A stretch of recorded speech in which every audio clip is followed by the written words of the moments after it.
Hi, this is Savannah, And this is Brian from the Dorky Diva Show, and you're listening to Star Wars. the best place for below average Star Wars.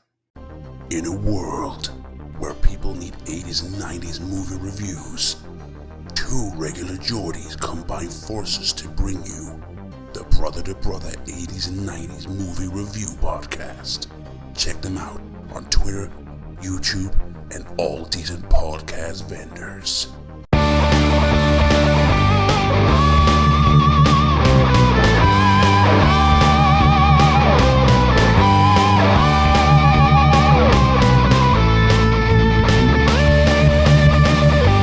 Welcome to Star Wars, best place for below average Star Wars.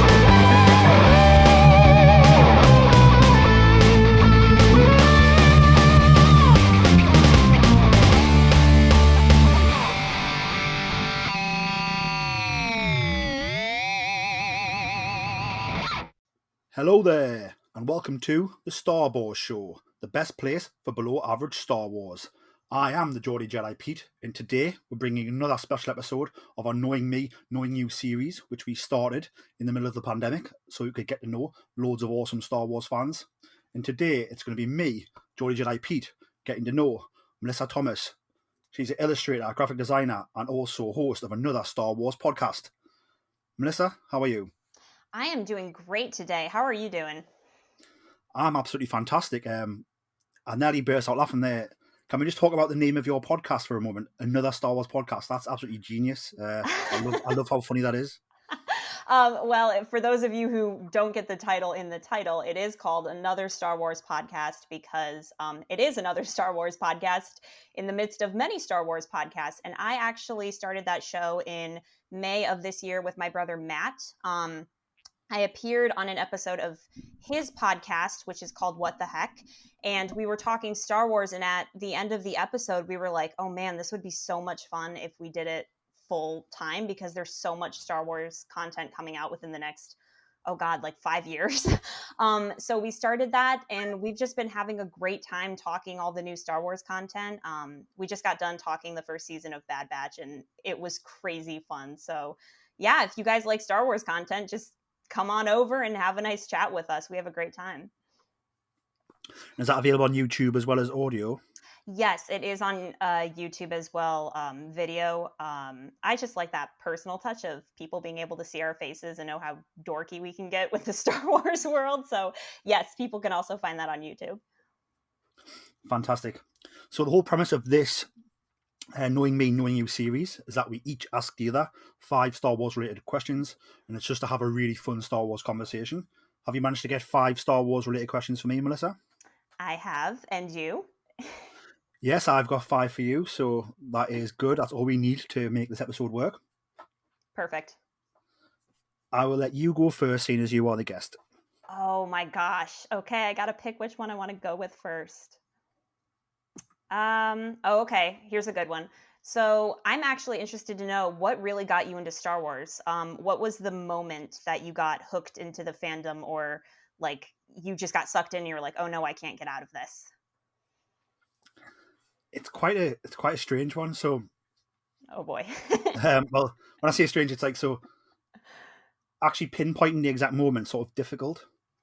Okay. But sort of when I was around 44 years old, which would have been probably around 1993, 1994.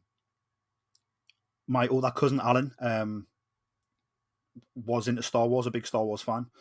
So I was just in his bedroom and he had it on VHS. And so that's where I first saw sort of Star Wars A New Hope. And it just sort of, obviously I can't really remember it much because of how old I was, but it sort of just blew my mind, like what was happening there. And then, like, from that day onwards, like, my mum had to get me the VHSs, and then every Christmas after that, I was getting the action figures for Christmas, and Right.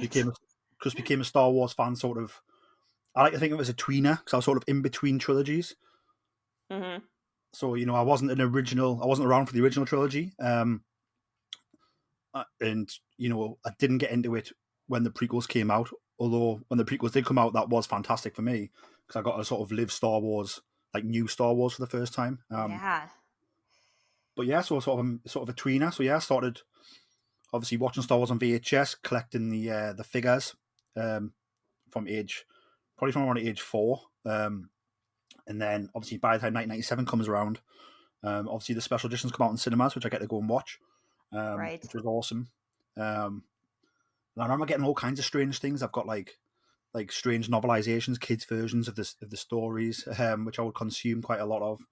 I remember we have like a Walker's crisps in the UK, which is like a I don't know what you would call there. Is it chips? Yeah. Yeah. Yep. So, yeah, it's got like potato chips, yeah. And they're like a big company over here. In Europe, they're called Lay's. They might even be called Lay's where you are. But yeah, so I remember they doing like this thing called Star Wars Tazos, and it was like the original trilogy special edition Tazo set that I was collecting. We did go Yeah. everywhere in the 90s, and then obviously sort of 1999 comes around and the Phantom Menace comes out, and then that was like a huge time because I was a sort of a Star Wars fan, but like not many people were, especially my age, because people hadn't consumed it. I had a few friends who I got into it after coming to my house and watching it, but other than that, like it wasn't that much. But then as 1998 rolls around and we start getting sort of like pullouts in our newspapers, like about the Phantom Menace coming out, promotional pictures in there, and that's when it starts to get like the world. It was on the news, it was on TV, it was in newspapers, it was on the radio, and that's when it was like, I can't believe this thing I've been interested in for 5 years is now like everywhere. So that was quite crazy and awesome for me to sort of experience that. Mm-hmm.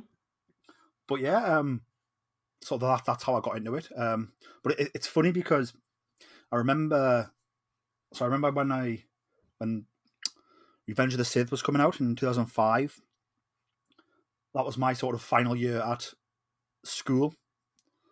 So I was sort of sitting my GCSEs, which are sort of the last exams you do before like you essentially go get a job or go to college. So I remember it, and it was sort of around the exam time when it came out in the summer. But I remember getting my tickets to go and see that and watching that on opening day. Oh, I'm so jealous. I wasn't allowed to go see that. How When I come? was okay, so I'm from a family of 9, and my parents were very protective when we were growing up. And I was around, oh gosh, I might have been 11 when Revenge of the Sith came out, and I asked my dad if I could go see it because technically it was like a big kid movie, you know. And I loved the prequel trilogy as a kid, and I begged my dad, and my dad was like, "You are absolutely not going to see this," because he had gone to see it, and you know they have that whole scene, and it's like Anakin's burning in the lava, and Obi-Wan's walking away, and I guess my dad at the time was like, "I don't want an impressionable 11-year-old watching this because, you know, in my opinion, Revenge of the Sith is the darkest Star Wars film. There's just so much that happens that's pretty violent, I think, for a Star Wars film. And because of that, my dad watched it and he was like, nope, you have to be 13. So I envy you. It certainly is the most tragic of all the Star Wars movies. Yes. But that's cool. So you got to grow up and you got to have all the experience of like getting all the action figures, the Legends books, the little cartoon like variations of the prequel trilogy. That's awesome. Yeah, and then after that movie came out, I sort of grew away from it for quite a while. Mm-hmm. And then it wasn't until, believe it or not, like obviously the Disney merger got announced and I wasn't that bothered. Either way, I didn't really have a comment to make. I was just like, all right, I'm not really that bothered. Obviously, you know, at that age I was growing up, I was finding adult jobs to do. Like, do you know what I mean? I think sort of I wasn't really too bothered for whatever reason. But then I remember working away and I was in my hotel room when sort of Twitter blew up. And like I used Twitter at the time. I wasn't aware of like Star Wars Twitter or certain fandoms on Twitter, but Twitter just blew up with the teaser trailer for The Force Awakens. Oh, right. I remember that. And I watched that, and then I ended up watching it about maybe 20 times that night. And then like just from that moment, I was back in, like as if I'd never been away. If that makes sense. Mm-hmm. And then I was back in more than ever. And then since then, it's just been sort of a roller coaster, where, you know, I've been to 3 Star Wars celebrations now since that time. I've, you know, started this podcast since then, but yeah, so sort of some time away, but then come back even stronger than ever, which goes to show Star Wars is never dead. It's always just lying dormant if you're not doing much with it, but then it can always come and whisk you away for a wonderful time. Absolutely, it sucks you back in. And the Force Awakens trailer, that was a great first teaser trailer they dropped. It was exceptionally well done, I thought. Yeah, just all of the sound, the nostalgia, sort of Ray Speeder driving through the desert, which, you see the smashed X-Wing, the smashed TIE, the Star Destroyer in the background. It was all just nostalgia from Return of the Jedi, and it was like, it was quite weird when Revenge of the Sith came out. It was like, this is the last Star Wars, and it was like, Mm-hmm. this is the last Star Wars, and the story's done. The 6 movies are done, but then, guess what? It's not. Here's more Star Wars, which is Surprise! fantastic. And that's why, like, when they've said, "Oh, this is the final movie in the Skywalker saga for Rise of Skywalker," I'm like, "Well, it is for now, but let's give it 10 years and we'll We'll see." see. Definitely. But no, that's sort of my adventure. Do you mind me asking how you got into Star Wars? Oh my gosh. Well, for starters, I mean, it was always on when I was a kid. The original trilogy, the prequel trilogy, that was always on because my dad loved it so much. My dad is like a huge television buff. He's a huge movie buff. And so those were always kind of there in the background. I don't actually ever remember a time where those movies weren't in my life. And so I kind of was just, brought up with it. And then I loved the prequel trilogy. Honestly, my earliest memory is probably watching The Phantom Menace and seeing young Obi-Wan and being like totally baffled that that was the same old man in A New Hope. Because you get very young, very attractive Ewan McGregor. And so I think my mind was just kind of blown by that. So I loved The Phantom Menace because the whole lore, even as a kid, I was very swept up in that. I was so interested in like the world building and the Jedi and the Sith and like the very religious undertones. I thought was so interesting. And then, like I said a few minutes ago, I wanted to see Revenge of the Sith in theaters so bad, but then my dad was like, "No, absolutely not." So I didn't get to do that. So very, very sad.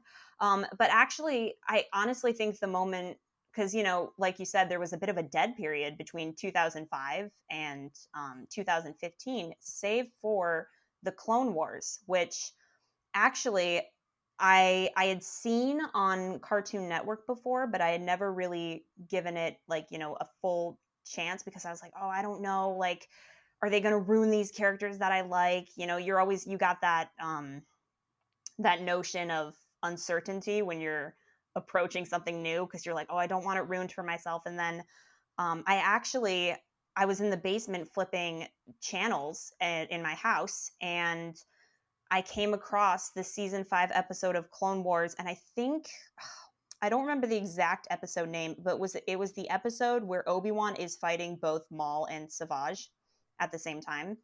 And I saw that, and Obi-Wan is my favorite Star Wars character, and I saw that entire scene, and I was like, this is the coolest thing I have ever seen, because Obi-Wan's getting the MVP treatment, and oh my gosh, how did Darth Maul come back, and who is this other guy who looks exactly like him? And I just got so curious that I started watching the show from that point on.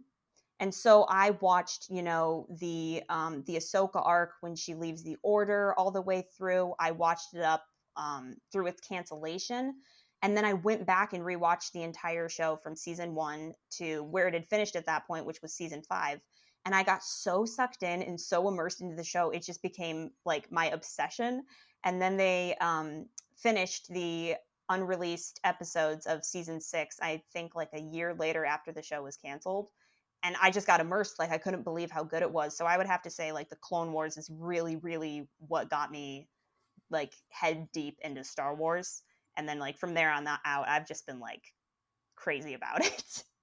So I'd have to say like that's really kind of like the bullet point version of like my journey diving headfirst into Star Wars. Yeah, that's awesome, and I'm glad you brought Clone Wars up because when I obviously got brought back into sort of being a Star Wars fan after watching that trailer, obviously I'd heard Darth Maul returned like through certain people, but hadn't really went back and watched it. But obviously, that moment I was back in, I could literally go and watch the entire Clone Wars series. So I had plenty of Star Wars to watch up until the movie came out. Obviously Star Wars Rebels came out. I watched that religiously. Yeah.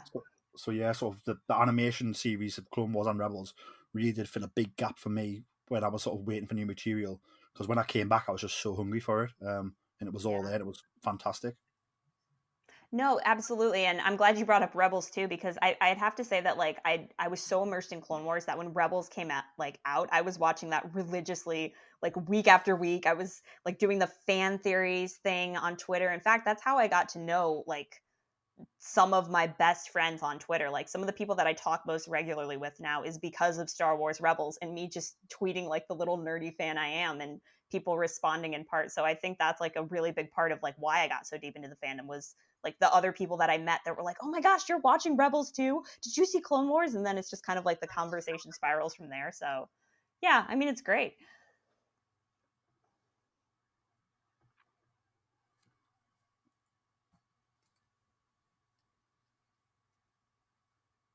You still there, Melissa? Yeah, Sorry, it cut out a bit there. Sorry for no technical worries. difficulties. Let's hope no droid is trying to slice into the computer and steal the recording. So my first question for you, proper question that is, obviously I did sneaky bonus one in there, is obviously like me, you've been to some Star Wars celebrations. Do you have a favorite celebration moment where like you were sort of uncontrollably excited and just couldn't believe it? Oh my gosh. Oh my gosh. See, when you ask that, I have like three that come into my mind immediately. So, Let's you know do all what? three. Oh gosh. Okay. I knew you were going to do that. So, my first celebration was it in Florida for 2017's? That's where it was, right? That's correct, yeah. Because Yeah. 2016 was London, and then it was Orlando the day after. The year after was Orlando, yeah.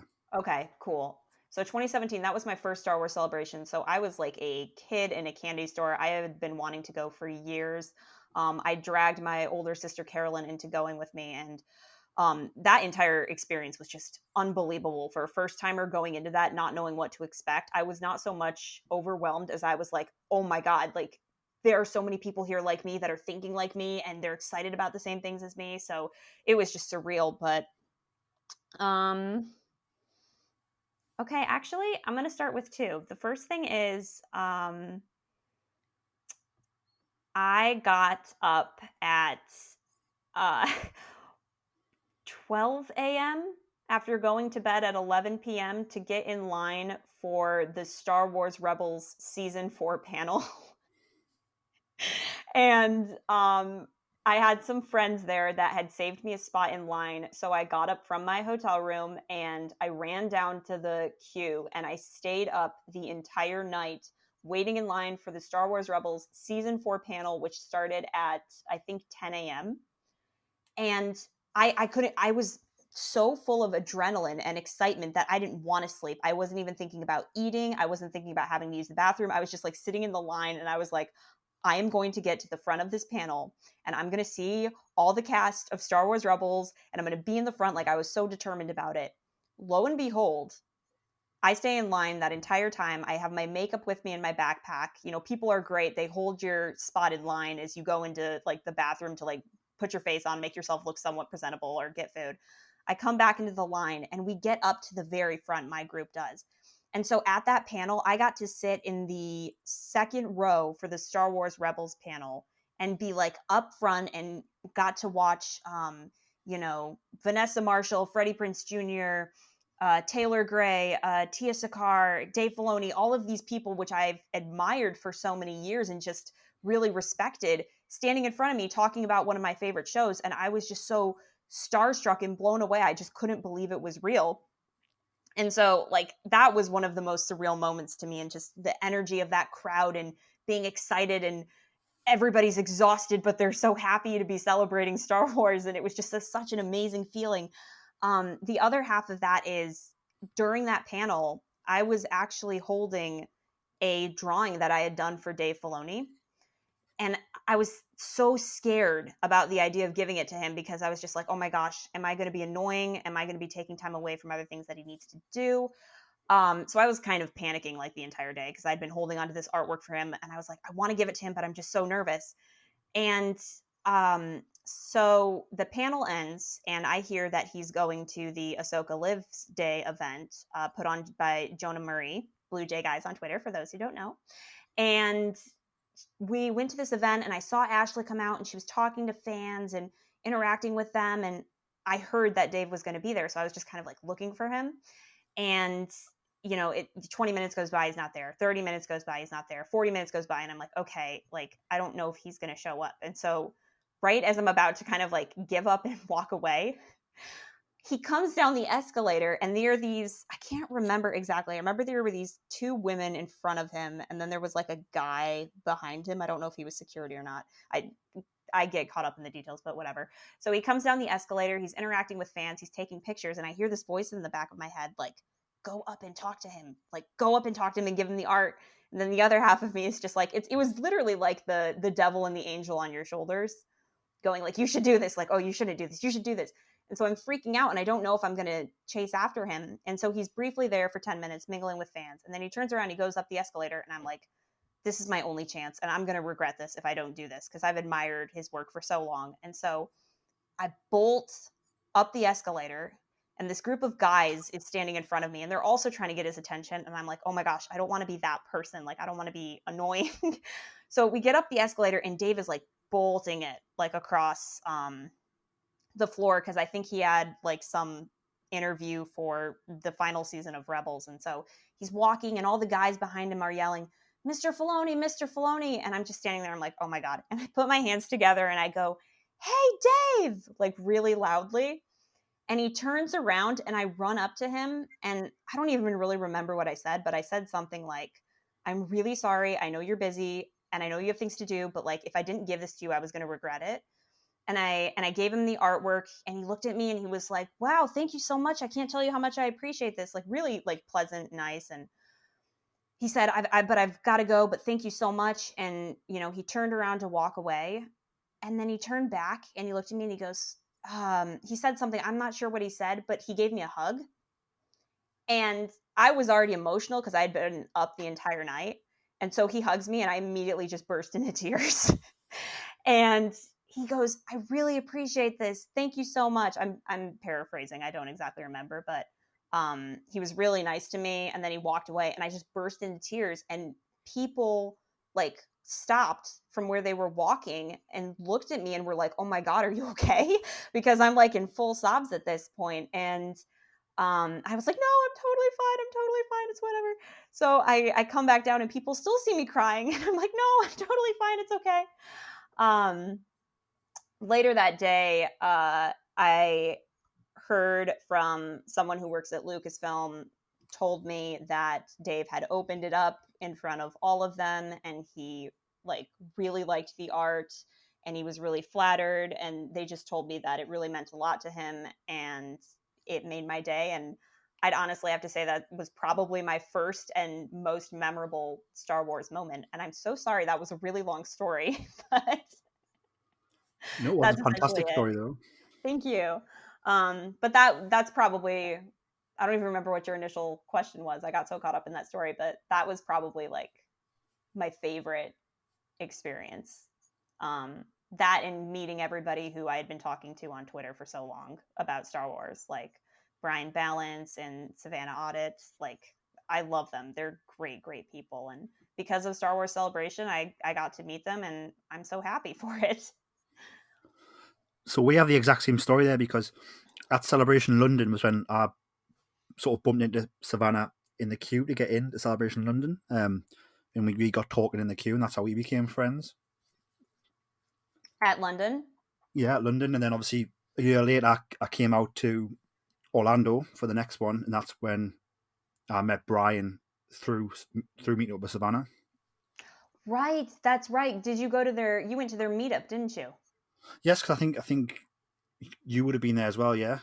I did. I was there. I was in the hotel. I was so nervous about meeting them, let me tell you. I don't know if Savannah or Brian, if you're listening to this, I was scared to death about meeting you. But I walked in, and actually I had met Savannah prior that day, because what had happened is she was working for her universe at the time. So she was with Ashley and, doing a bunch of stuff for her. And I had walked into the ending of this panel that Ashley had done, and Savannah saw me and she immediately knew who I was. And she didn't say anything. She just looked at me and ran over and just gave me the biggest hug. And I was so emotional at that point, and we were so excited because we had been talking online for a while, and that was like the first time we got to meet. And then later that night, she invited me to that meetup, and I got to meet Brian. And I was so nervous about meeting him too, but he was really, really nice, and we hit it off right away. And they're just some of the nicest people I've ever met. And, you know, because of Star Wars Celebration, I got to meet them, and I got to meet a lot of other friends that I hold very dear to my heart. So I mean, like, those are my favorite memories. Some of the best memories I think that come out of Celebration are meeting the people. Yeah, definitely. That's when I went to London.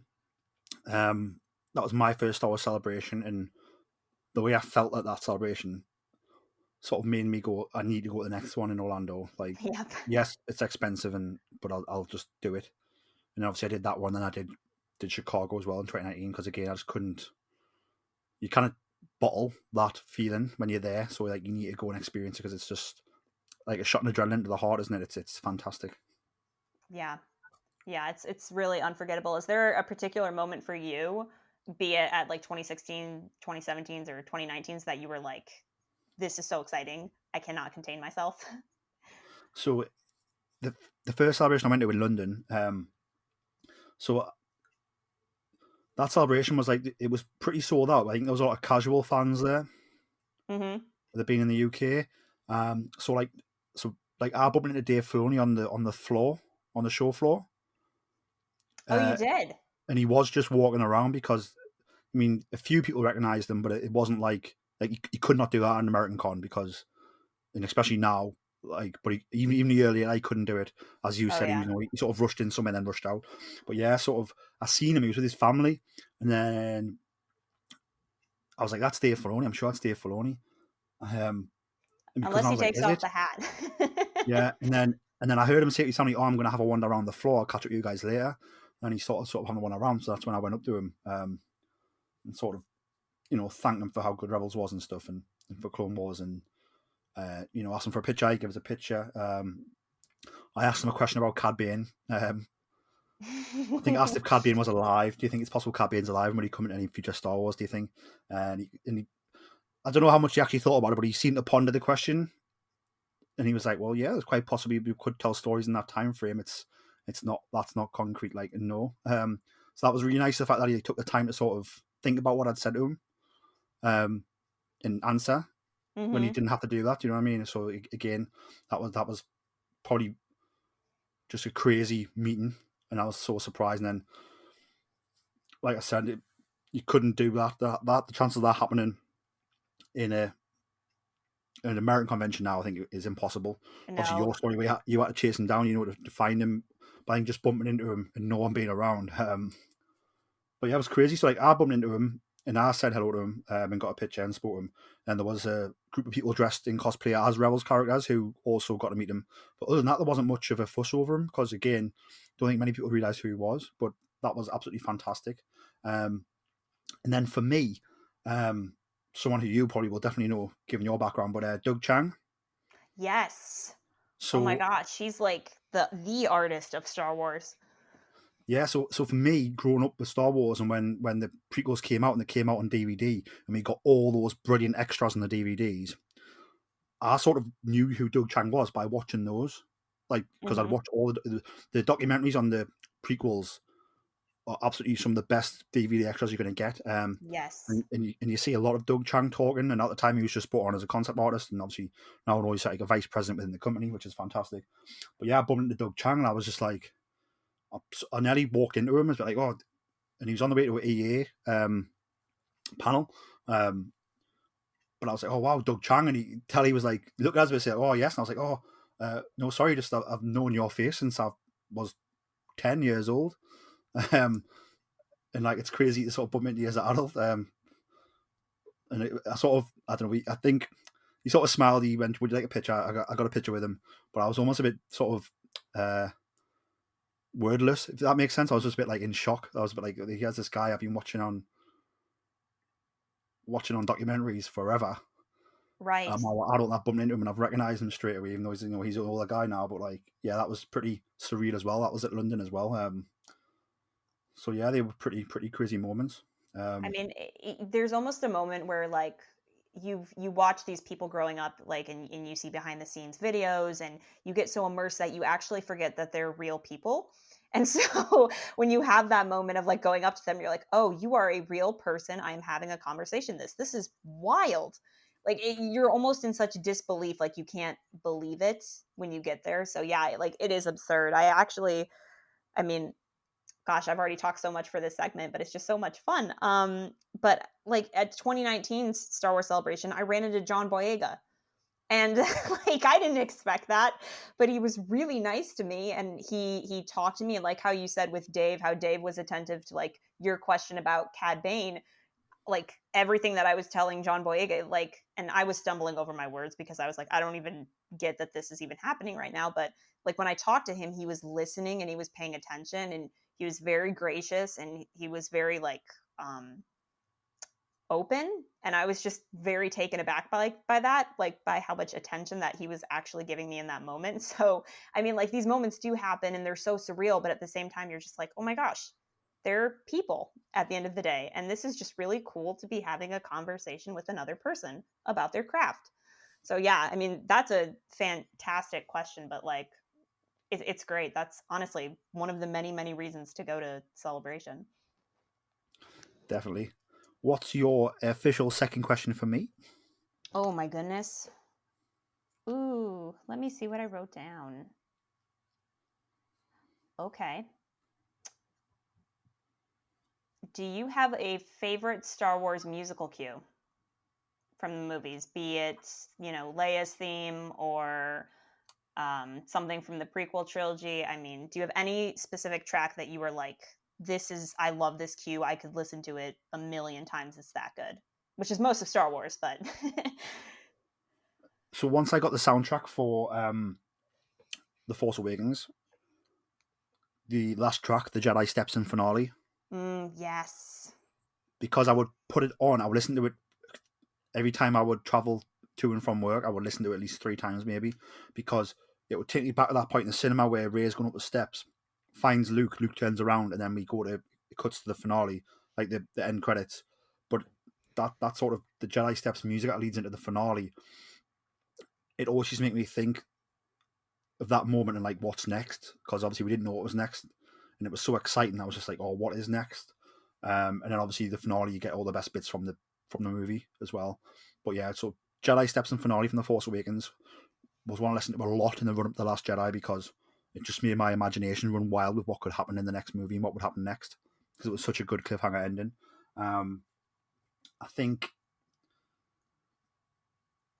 my favorite overall soundtrack is The Last Jedi's entire soundtrack. I think from track 1 to the end track, I think it's John Williams' best work. I just absolutely love that, the way it intertwines with the story. Mm-hmm. And I think if you listen to that from The Last Jedi onwards, I used to do that. I'd hit The Last Jedi when I'd set off to go to work and listen to from that track on to finale. Again, just taking in the end of the movie and that sort of mystical Jedi music. Absolutely wonderful. I think from obviously the prequel soundtracks when I was younger, like I had them on CD, and like Duel of the Fates. Mm-hmm. Like we would put that on, me and my friends, like in the house when we were playing with our Star Wars figures, doing our battles, Duel of the Fates. An absolutely fantastic song. I think It's Yoda's theme unforgettable. Yoda's theme from the original trilogy. I think I love Yoda's theme, and again, when that comes back in the Last Jedi soundtrack, it's intertwined beautifully. That's wonderful. It's quite a lot. I mean, across the stars. So I got married this year, Yes. and Across the Stars was played during our wedding breakfast. I Oh my stuck that in. gosh. Yeah, so I love that. That's great. I mean, it's a beautiful track and it's perfect for a wedding venue.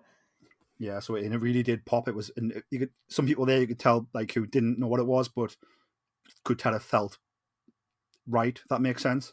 Right. And then there was a handful of people who was like, "Oh, this is John Williams' Star Wars." Of course, Pete's got this on, but yeah, so no, that was really good as well. No, that's great. I love that. I mean, honestly, like Across the Stars is absolutely perfect. I've gone to a friend's wedding where his entire like theme for his wedding was Star Wars. So honestly, like more power to you. That's great. Yeah, well, I had to keep Star Wars down to like a minimum, so I had obviously like Star Wars track there. Um, I actually also had a track from the Rebel soundtrack play while we were waiting the end of the ceremony. Oh, which So, one? I've forgotten the name. Hang on a sec. So it's got something to do with the moon when the sun meets the moon. Oh, where the sun sails and the moon walks. I think that's a quote from Lord of the Rings that Dave Filoni snuck in for the Yeah, title track. so yeah, so like that was one of the songs I played while the guests were waiting. Oh, I 'Cause I think love that. it's a beautiful piece of music. I think it's like insinuates a new day is coming, a better day, which I thought was fitting for a wedding. So yeah, so I've snuck that in from the animation as well. And then we had our table names for the tables were like Star Wars planets. Oh, that's fantastic. So that was pretty cool. And then yeah, other than that, it was pretty normal. Louise, my wonderful wife, is not so much into Star Wars, but I was allowed to. I was gonna say, I was like, did she let you get away with that? 'Cause Yeah, so was she that like fully open to it? yeah. I think like she was like, I know you're gonna want to do like something Star Wars. So like, what would you like to do? I was like, well, I'll sprinkle bits of music in here and there. Don't worry, it won't be like the Star Wars main theme. It'll be like actually music that fits. And I said, I want the planet names to be the table names. Oh, that's awesome. Well, that's really cool of her to incorporate that because you loved it. That's awesome. Yeah, no, definitely. What's your favorite track? Oh my goodness. So anything, oh my gosh, I love the prequel soundtrack to death. Revenge of the Sith's soundtrack, I just think is absolutely exceptional. And I love every track on there, but the two that stand out the most to me are probably Anakin's Dark Deeds and then Padme's Ruminations, which is that really creepy vocal thing going on where Anakin's making his decision to turn to the dark side essentially. But I love those two soundtracks, but I actually recently conjured a new favorite, and this is kind of like niche and really weird, but in the season finale of Clone Wars, where Ahsoka is with the droids and she's trying to like rally the droids to help her, the track that's playing during that scene is called We Don't Understand. And it starts off with Ahsoka talking to the droids and, you know, trying to figure out what Rex was trying to communicate to her. And then it goes into the scene where Darth Maul is walking down the hallway and he's absolutely destroying all those clones. The music there has such an incredible buildup. I don't know how Kevin Kiner does that, but like it builds up from like this questioning sound, like we don't really know what's going on, to the realization, to the hard beats that hit when Darth Maul is walking down the hallway. It's just a fantastically orchestrated piece of music, and I listen to it very, very frequently. It was in the top of my Spotify Wrapped this year, which is not shocking, but I just think it's an exceptional track. I don't know if you've actually heard it. Do you know which one I'm talking about? Yeah, I do. That was phenomenal. I remember really hitting the tone and like the feel of what was Which, happening.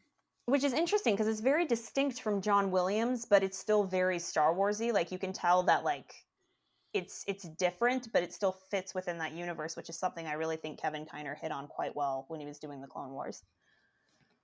Yeah, I think it's almost like it's perfectly Star Wars, but not John Williams, which I think Yes. is that's what you want, and it's probably hard to find, but this guy manages to do it. You know, he's absolutely wonderful at what he does. Yeah, definitely. My Is next it question for you, yeah. Is it you or is it me? um, so I think it's me. So that was Okay. I just battered yours back at you, which doesn't really count. Okay. Um, Sorry. no, I'm just sneaking extra ones in, but I'm allowed to do that. I'm Okay. a cheater. Do you have a favorite piece of Star Wars merchandise that you own? And is there a Holy Grail piece that you want to have in the future but don't have yet? Oh my gosh, that's a really tricky question. In fact, I'd have to like look in my closet and see what I have, because a lot of stuff that I have has been gifted to me over the years, and it's not been stuff that I've purchased. A lot of it has just been spontaneously gifted Star Wars merch from friends or family. But the one purchase I did make on my own was the, oh my gosh, what are those really, see, this is what I don't know. What are those really high quality sabers that Disney sells? The like the series where they'll do like Anakin Skywalkers and then Luke Skywalkers and then Qui-Gon Jinns. You know what I'm talking about? The ones that you get from the park. Yes, like the really, really nice ones that like light up like when you turn it on, and they have all the sound effects if you hit something. I think they're legacy lightsabers. I think that rings a bell. I I know, I know what you mean. Exactly what you mean. Because I Yeah. really want one, but I can't get one in the UK. Yeah, so a few years ago, I went as Rey to go see The Last Jedi, and I had wanted to get, Anakin's saber for a really, really long time. And I was like, oh, that'd be such a great prop to, take with me to the movie theater, because the movie theaters aren't against like the lightsabers. They're just like, just no toy guns or whatever. And I'm like, okay, well, I need to get this. So I bought it from the Disney parks, and it is just so like beautifully made, and it feels like the heavy weight of a lightsaber, and when you swing it around and it makes the hum, and it just sounds really cool, and you feel like a total badass when you're wielding it. And I'd have to say that that's probably my favorite thing that I've ever bought for myself, of Star Wars. And I just love Anakin's lightsaber, and the weight of it in my hands is really cool. So I'd have to say that that's my favorite thing that I own that is Star Wars related. um Are you asking if I would like a specific piece of like merchandise, or like a prop from the movies? So yeah, could be a prop if there's a certain prop you're after. Oh my gosh. I don't know about props specifically, but something I really want is like the Captain Rex clone helmet. So you know how there are people out there on like Etsy and stuff, and they're making these like high quality helmets. There's a store, I can't remember what the name of the store is, but they're doing helmets of like all of the Bad Batch and the clones. And you know, I am like such a softie for Captain Rex, and I would just really like to have like a high quality version of that helmet, just to say that I have it, because I lack the skills to make one of those. So it would just be really cool to have that, I think. Yeah, that would be wonderful. My holy grail item is I want an original Revenge of the Jedi poster. Ooh. So they go for big money because the original you can get reprints, but I want an original one day to put on the wall.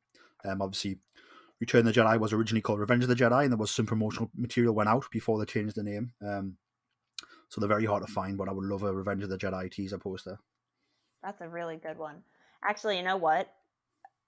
Now that you gave me that example, I would say I would want an original Drew Struzan Star Wars poster. That would be a holy grail item for me. His work is Yeah, absolutely gorgeous. If I got like a Drew Struzan, like, oh my gosh, Revenge of the Sith original drawing poster, oh my gosh, I that would be incredible. well, it's funny because that's one of my questions later on, so I'll just do it now. Is there a favorite piece of Star Wars concept art or poster that's your favorite? Oh my gosh. Okay, so anything Drew Struzan, obviously. I love his work. I think it's absolutely gorgeous, and it's just got this magical feel to it. I don't know how he conveys that, but what's a great book is The Art of Revenge of the Sith.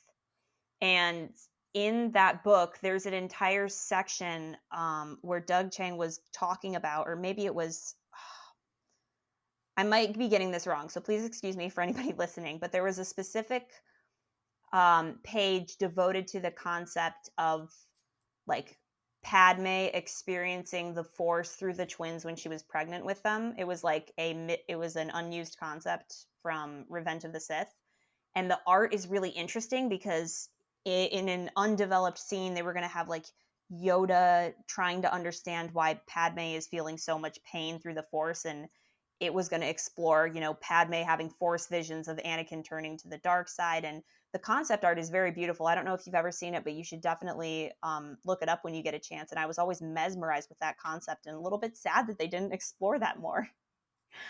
So I'd have to say that.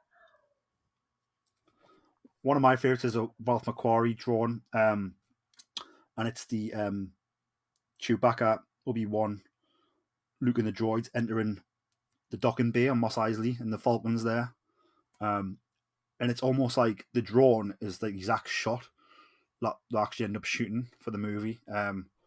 So I would love to own an original one of them one day, but obviously that is probably impossible. But we can still chase the dream. Yeah, it's still worth chasing. Anything Ralph McQuarrie would be absolutely incredible. I mean, wow, talk about an artist's mind. That man was absolutely remarkable. Yeah, I mean, all of his drawings were pretty much look like movie shots. I remember there's one with Luke next to this land speeder looking out over Mos Eisley on the hill. And again, it's like obviously in the shot, Obi-Wan's there and the droids are there, and they're not in the original drawing, but like the shot is exactly the same shot as the drawing from Ralph. Absolutely wonderful stuff. That's my dream to one day, like just bail out in the archives for like maybe 5 days straight just to look at all the art would be wonderful. Yeah, it would be absolutely incredible. Let me see. I think it's my turn now, correct? Yeah, that's correct. Yep. Okay. Okay, so we're going to talk Book of Boba Fett here for a quick second. So with that show coming out on December 29th, which is a little less than a month now, do you have anything in particular you would like to see in Book of Boba Fett that you would like to see them address, or do you just not have any expectations at all? So I've got no expectations at all going in. I think it's best to do that rather than getting too carried away with what you want and then being disappointed when it doesn't happen.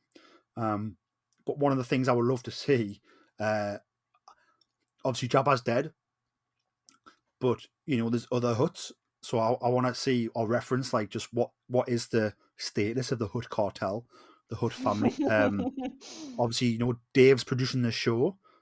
Dave created Jabba's child in the Clone Wars.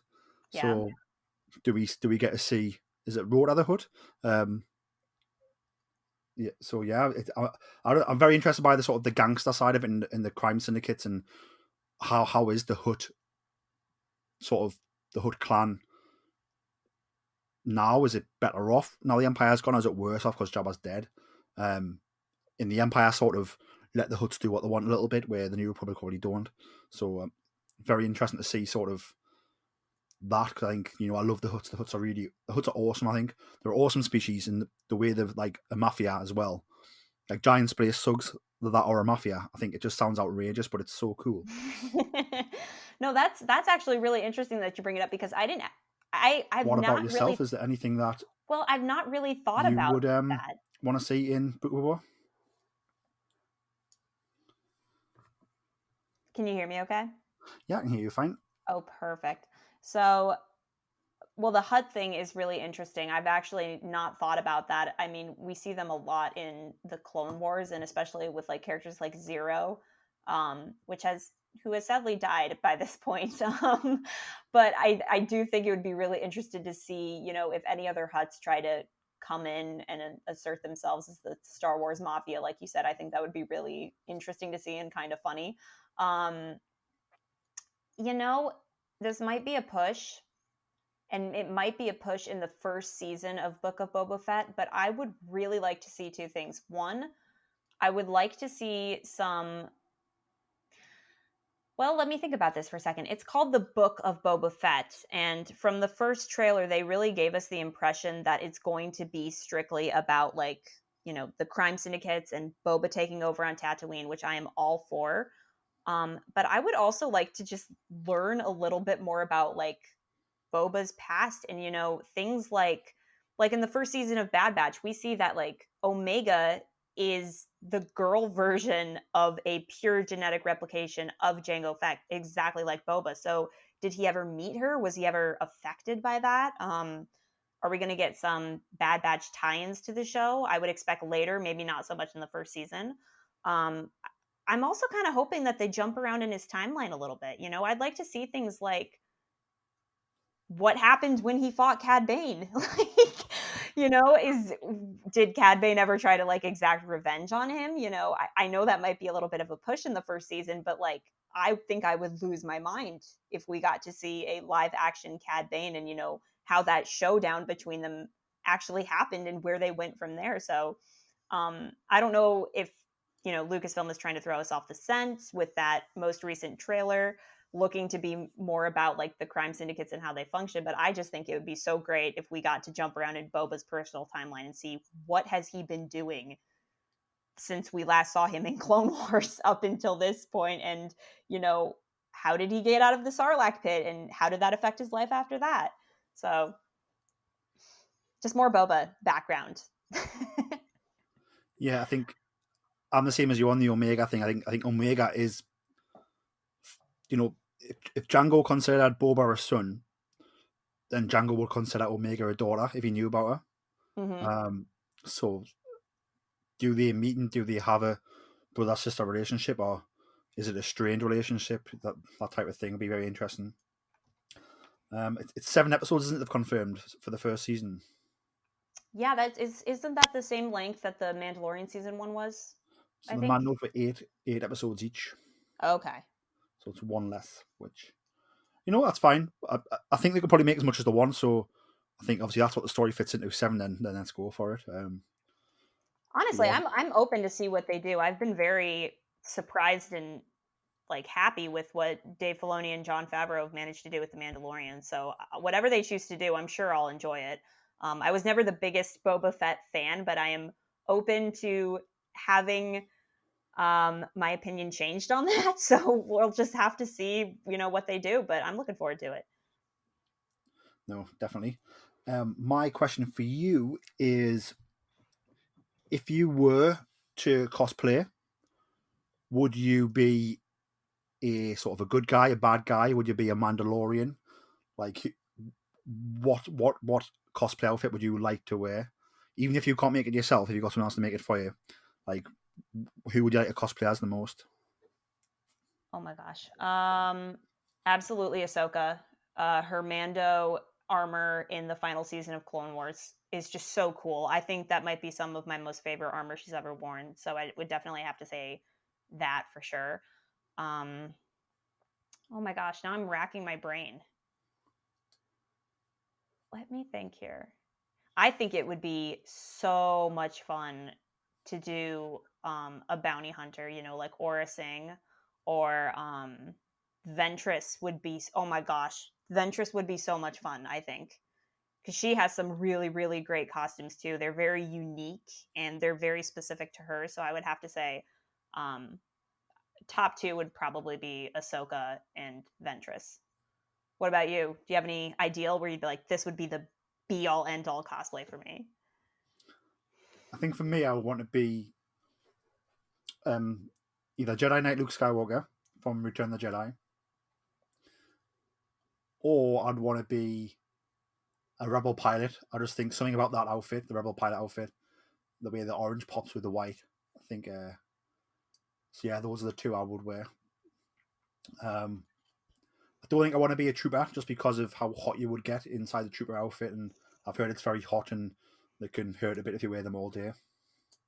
Yeah, I think I don't know how some of these people do it, just walking around all day in those big sweaty costumes. I mean, they look great, but they cannot be comfortable. No, definitely. And then there's that charity runner who runs in his Stormtrooper costume. He raises money for charity and he runs marathons dressed as a Stormtrooper. Oh my gosh. But like full armor. Like, yeah, he's absolutely fantastic. He raises money for charity, which is absolutely wonderful, but I could not do that, so lots of respect to him for that. Yeah, I mean, God bless him for that. I could never. Let me see. Ooh, got a couple good questions here. I wrote down so many, and now I'm just picking and choosing as we go along. Okay, so what if you were given the choice to work on any story in your choice of any Star Wars era? What story would you want to tell?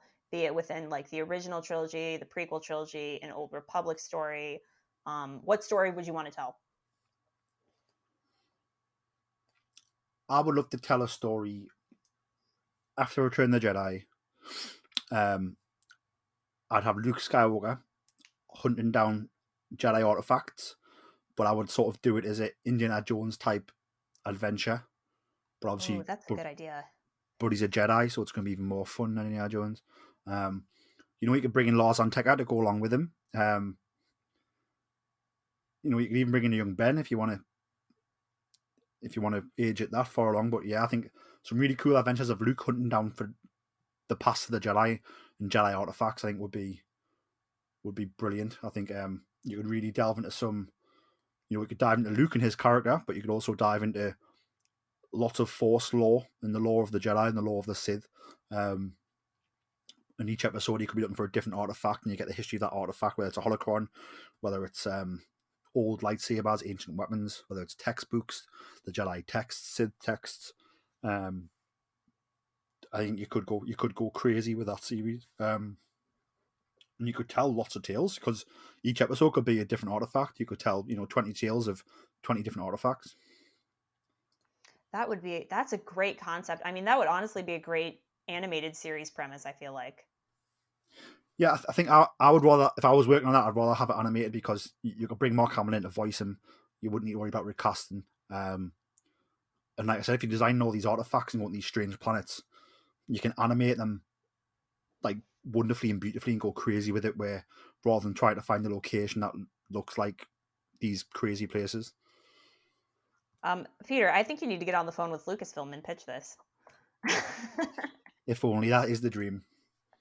Wow, that's a really, really good idea for a TV series. It'd be good because we haven't really seen much exploring the original trilogy, past Return of the Jedi. There's a huge gap there for stories. And, I would love to follow like Luke and see what he's doing in his quest to understand the Jedi and, rebuild the Jedi Order. So, man, that's a great idea. I would love to see that. Yeah, so I think, we're sort of getting, I think they're releasing a book where it's Luke and Lando and looking for Ochi of Bestoon on, I've forgotten the planet's name, on, what's it called? Pasadena? From Yes. Rise of Skywalker. So we're getting that story. So that's sort of similar-ish. So I'm looking forward to reading that and seeing what that's going to be about. But we will see when the book comes out. My last one for you is about Star Wars books and stories. Is there a favorite Star Wars comic or book that's came out in the new canon that's sort of your favorite, and why do you love it? In the new canon? Oh my gosh. Dark Disciple. For sure. I don't know. Does that count? Yeah, that totally counts, yeah. That was the first Star Wars book that I actually, or novel I should say, that I actually bought and read all the way through, and I just absolutely loved it.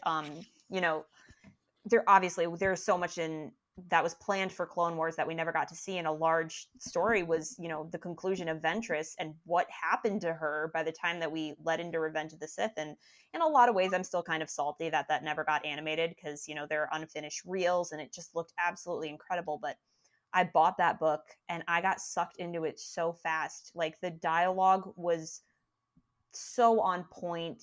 The characterizations even better. There's a lot of great content with Obi-Wan and Quinlan Voss and just hysterical dialogue that I could just hear in my head that was very respectful and true to the characters, but very, very funny to read. And I love Ventress. I think she has a great story of struggle, her rise and her fall, and then her rise somewhat back to the light, which is very interesting. And I enjoyed that book start to finish. My only regret is just not seeing it animated because it's just such a good story. But that book really surprised me, and I was genuinely happy with how much I liked it. Did you ever get the chance to read it? Yeah, I picked that one up. I was not expecting that book to be as in depth and as good as it was. But how much it delves into sort of Ventress, into Quinlan Voss, into Dooku and the Sith in certain respects as well.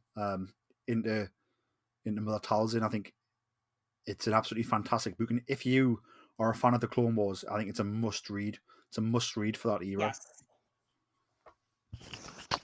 Yes, absolutely. I totally agree. And, and I love, gosh, I'm so obsessed with Obi-Wan, but I love that Obi-Wan had such a prominent role in that book as well. And like, the scenes where they're talking about like how to like deal with Ventress in tense scenarios, I just got such a huge kick out of. So, I mean, honestly, recommend 10 out of 10 for any Clone Wars fan. So, yeah. Do you have a favorite book? Are you a big reader of the Star Wars books, or is it like kind of a once in a while thing for you? So when I was reading everything as it was coming out since 2015, pretty much, and I was really on top of it for quite a while. But I've struggled the past couple of years to keep up. So I am still reading actively, but I'm further behind. But for me, it was Claudia Gray's Lost Stars. Oh, I heard about that one. I heard it's great. Yeah, so that is absolutely fantastic. It tells the story of the original trilogy through the eyes of this boy and girl from a planet that gets taken over by the Empire. And one joins the Empire and one joins the Rebellion, and how their lives interact as the trilogy happens. And it ends on Jakku with the Battle of Jakku. So it sort of leads into the new trilogy. But yeah, it's a young adult book, YA, but it's absolutely fantastic, wonderful book. I remember when the books were coming out, and that one didn't really get much press. It was all about Aftermath, which I picked up straight away. Aftermath, I struggled to read a little bit, and then I heard about this Lost Stars, found it, I read that, couldn't put it down, read it straight away, and then managed to go back to Aftermath and then finish that off. But yeah, I think Lost Stars is, if you haven't read it, I recommend it. I think you'll absolutely love it. You can probably get it on paperback now, quite cheap, but I definitely recommend Lost Stars. I've heard a lot of great things about it. In fact, I heard more about it than I heard about Aftermath when it first came out, because people were just so obsessed with Lost Stars. I mean, like, I was on Tumblr for a while, and that was the book I was hearing about constantly.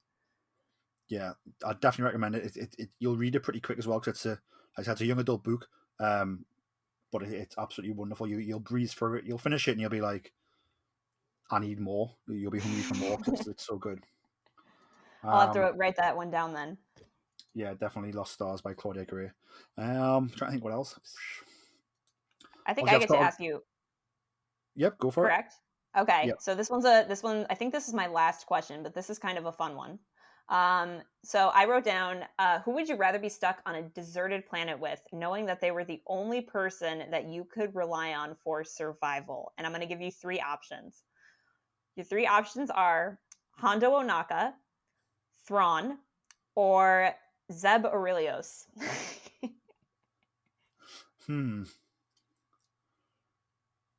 It's a hard, tough one, that one. So it's only me and them on the island. Just you guys, and you have to rely on this person for survival.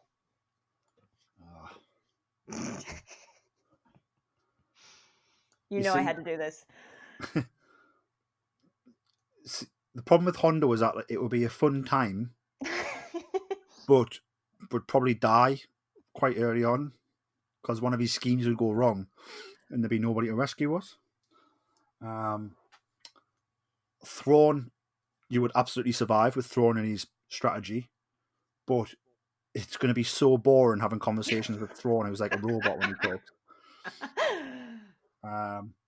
And Zeb, you're probably going to end up fighting Zeb a few times.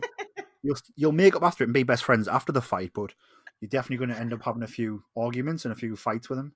And he's a big guy. He's strong, so very tough choices. I had to make it interesting.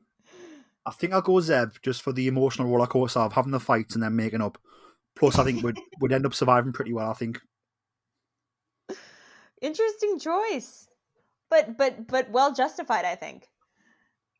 Who would you have chose? Oh gosh, honestly,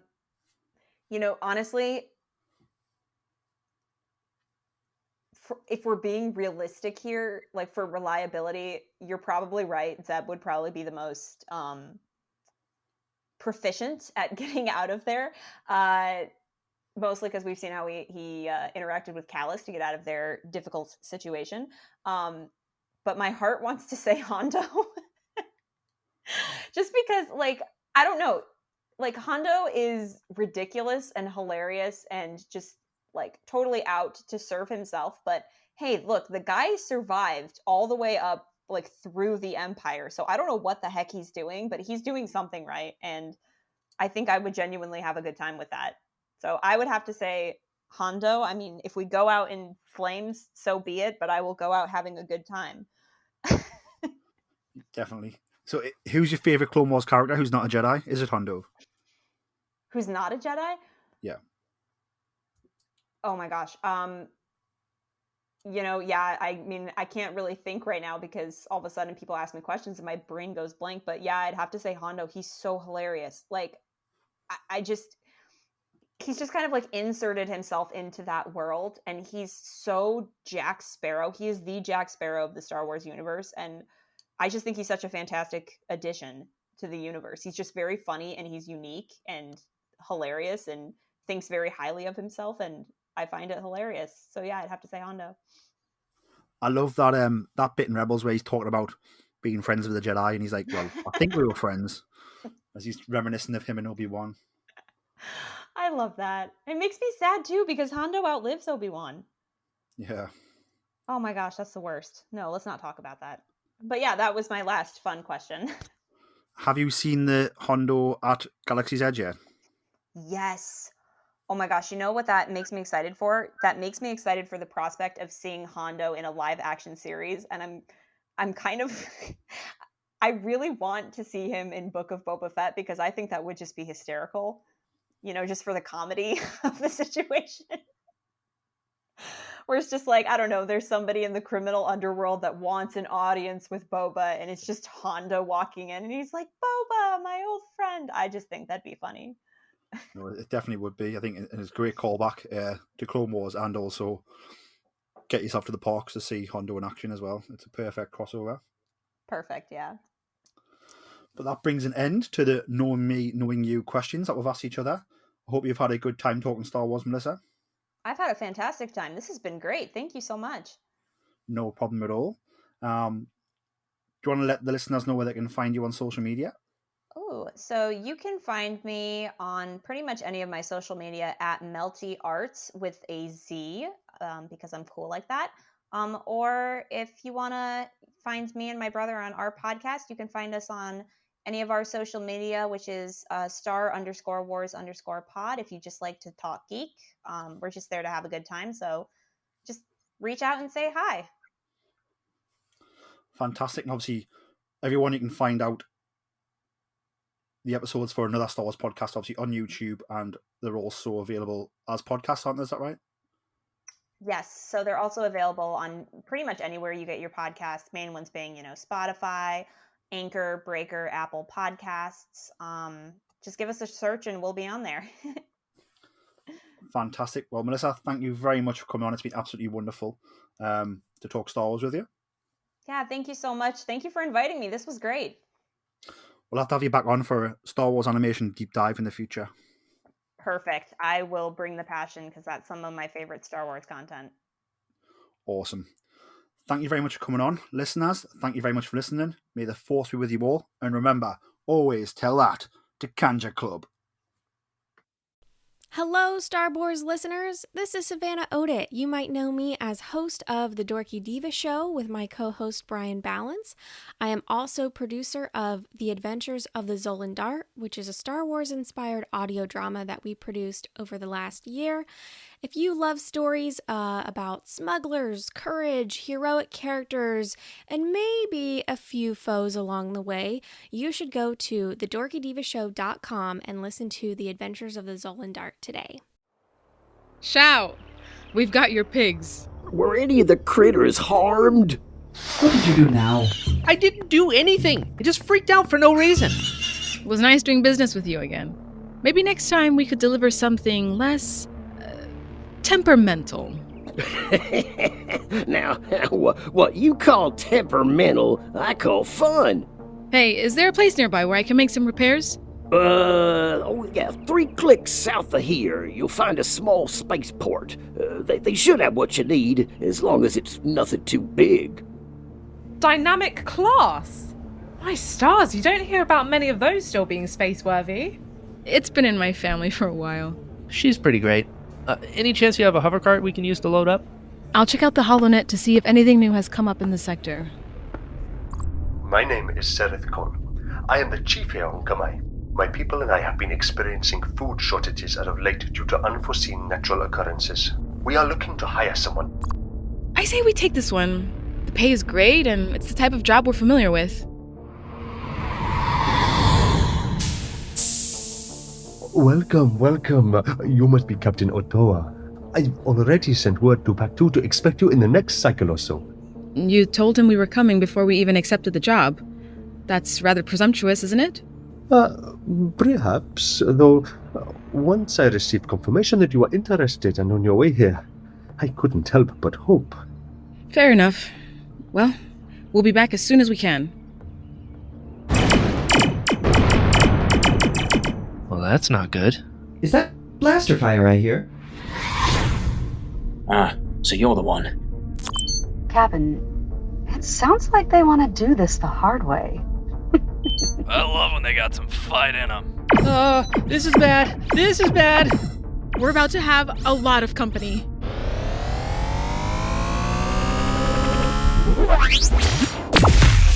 I'll see you soon.